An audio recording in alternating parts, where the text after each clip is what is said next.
নিম্নচাপের জেরে পুজোর আনন্দে জল ঢালতে পারে প্রকৃতি। দক্ষিণবঙ্গের একাধিক জেলায় ভারী বৃষ্টির সতর্কতা জারি করেছে আলিপুর আবহাওয়া দপ্তর। শঙ্কায় কলকাতার পুজো মণ্ডপগুলিও। গত সোমবার রাতের বৃষ্টিতে ইতিমধ্যেই ভোগান্তিতে পড়তে হয়েছে শহরবাসীকে। ক্ষতিগ্রস্ত হয়েছে বহু প্যান্ডেল। সেই অভিজ্ঞতার কথা মাথায় রেখেই এবার আগাম প্রস্তুতি নিচ্ছেন পুজো উদ্যোক্তারা।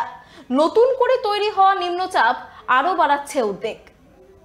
নিম্নচাপের জেরে ফের বৃষ্টির পূর্বাভাস দক্ষিণবঙ্গে। এর জেরে উৎসবের মেজাজে জল ঢালতে পারে প্রকৃতি, এমনই শঙ্কায় পুজো উদ্যোক্তারা।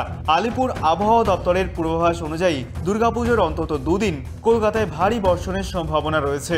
সেই সঙ্গে বজ্রবিদ্যুৎ সহ বৃষ্টির পূর্বাভাস দক্ষিণবঙ্গের একাধিক জেলায়। গত সোমবারের রাতভর বৃষ্টিতেই কার্যত বিপর্যস্ত হয়ে পড়েছিল শহর কলকাতা। ভেঙে পড়ে একাধিক পুজো প্যান্ডেল, জলমগ্ন হয়ে পড়ে বহু রাস্তা। শহরের যোগাযোগ ব্যবস্থা ভেঙে পড়ে একাধিক জায়গায়। ক্ষয়ক্ষতির পরিমাণও কম নয় বলে দাবি পুজো কমিটির উদ্যোক্তাদের। তবে সেই ধাক্কা কাটিয়ে ফের ছন্দে ফিরেছে পুজো মণ্ডপগুলি। আবহাওয়া দপ্তরের তথ্য অনুযায়ী শনিবার সকালে উড়িষ্যা উপকূল দিয়ে স্থলভাগে প্রবেশ করেছে একটি নিম্নচাপ। এর প্রভাব পড়েছে পশ্চিমবঙ্গের উপকূলবর্তী জেলাগুলিতে। পাশাপাশি আরও একটি নতুন নিম্নচাপ সৃষ্টির সম্ভাবনা তৈরি হওয়ায় ফের চিন্তায় পুজো উদ্যোক্তারা। ক্ষয়ক্ষতি এড়াতে ইতিমধ্যেই তারা নিচ্ছেন আগাম ব্যবস্থা।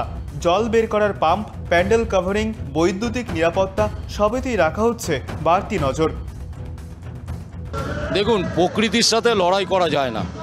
আমরা আমাদের চেষ্টা মতো এই যে দুদিন আগে যে প্রাকৃতিক বিপর্যয় গেছে তাতে আমাদেরও ক্ষয়ক্ষতি হয়েছে। সেই ক্ষয়ক্ষতিটাকে আমরা আমাদের 48 ঘন্টা লেগেছিল আমাদের পুরোটাকে রিকভার করতে, কিন্তু সেটাকে রিকভার এমনভাবে করেছি যদি আবার সেই ক্লাউড বাস্ট হয় তার থেকে আমরা খুব বেশি অসুবিধায় পড়বো বলে মনে হয় না।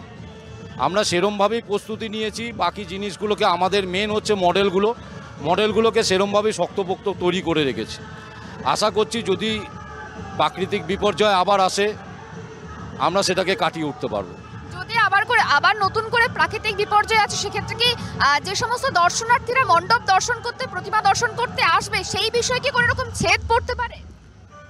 কিছু তো ছেদ পড়বেই। বৃষ্টি হলে তো দেখুন লোকজন যেতে পারবে না। আমাদের এটা এত ওপেন প্যান্ডেল, চারদিক খালি মণ্ডপটাই ঢাকা, তো প্রবলেম তো হবেই। যতক্ষণ বৃষ্টি হবে ততক্ষণ আমাদের এখানে লোকজনের সংখ্যাও কমতে থাকে। আপনারা নিশ্চয়ই এখানে দেখতে পাচ্ছেন যে কি মানুষের ঢল যাচ্ছে। এই ঢলটা আমাদের রাত্রি 4টে অবধি কনস্ট্যান্ট চলতে থাকে। প্রকৃতির সাথে লড়াই করা যায় না। অ্যাকচুয়ালি প্রত্যেক বছরই এই পরিকল্পনাটা থাকে। আমাদের পুরো প্যান্ডেল পেভার ব্লক দিয়ে ঢাকা থাকে, মানে মানুষ যেখানে যাবে যাতে জল না জমে, পুরো বালির ওপর পেভার ব্লক দিয়ে রাখা। পাশে মেলা হচ্ছে, সেটা পুরো কাঠের পাটাতনের ওপরে বেশ খানিকটা উঁচু। আর তাছাড়া তো পেভমেন্ট দিয়ে লোকে হেঁটে আসছেই, কাজেই ডিরেক্ট জল কাদায় যাতে মানুষের পা না পড়ে সেটা আমরা সর্বক্ষণই খেয়াল রাখি। আর প্যান্ডেলটা তো যথেষ্ট মজবুত করা হয়েছে যাতে মায়ের গায়ে একটি ফোঁটাও জল না পড়ে। তবে পুজোয় এত দুর্যোগের পূর্বাভাস থাকা সত্ত্বেও বৃষ্টির কাছে উৎসব হার মানবে না বলে আশাবাদী তৃণমূল বিধায়ক দেবাশিস কুমার। তিনি জানাচ্ছেন, মা দুর্গার আশীর্বাদে মানুষ প্রকৃতির সঙ্গে সমঝোতা করেই ঠাকুর দেখবে।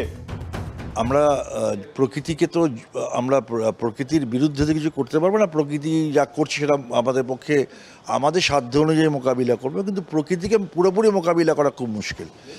প্রকৃতির কাছে আমরা প্রার্থনাই করতে পারি, মার কাছেও আমরা প্রার্থনা করতে পারি যাতে প্রকৃতি আমাদের প্রতি সদয় হয়।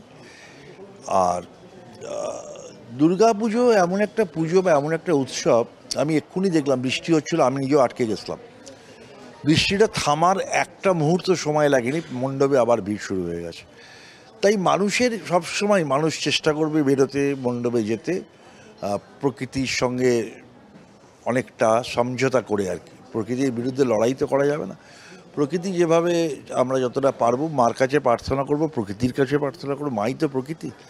যদি মা একটু আমাদের আশীর্বাদ করেন, যদি সদয় হন, তবে এটা ঠিক বলতে পারি যে বৃষ্টির কাছে হার মানবে না উৎসব, এটা আমি নিশ্চিত। আলিপুর আবহাওয়া দপ্তর সূত্রে খবর, শনিবার এবং রবিবার দক্ষিণবঙ্গের প্রতিটি জেলাতেই বজ্রবিদ্যুৎ সহ বৃষ্টির সম্ভাবনা রয়েছে। কোথাও কোথাও ঘন্টায় 30 থেকে 40 কিলোমিটার বেগে ঝোড়ো হাওয়া বইতে পারে। এর মধ্যে 3টি জেলায় ভারী বৃষ্টির সতর্কতা জারি করা হয়েছে: দক্ষিণ 24 পরগনা, পূর্ব মেদিনীপুর এবং পশ্চিম মেদিনীপুর। আপাতত সোমবার থেকে বৃষ্টির পরিমাণ কিছুটা কমার ইঙ্গিত দিলেও কলকাতায় ফের বৃষ্টি বাড়তে পারে বুধবার থেকে। তবে বিশেষ উদ্বেগের বিষয় বৃহস্পতিবার এবং শুক্রবার, অর্থাৎ দশমী এবং একাদশীর 2 দিনেই শহরে ভারী বৃষ্টির সম্ভাবনা রয়েছে। ফলে পুজোর শেষ দিনগুলো আবারও দুর্যোগের আশঙ্কা উড়িয়ে দিচ্ছেন না আবহাওয়াবিদরা।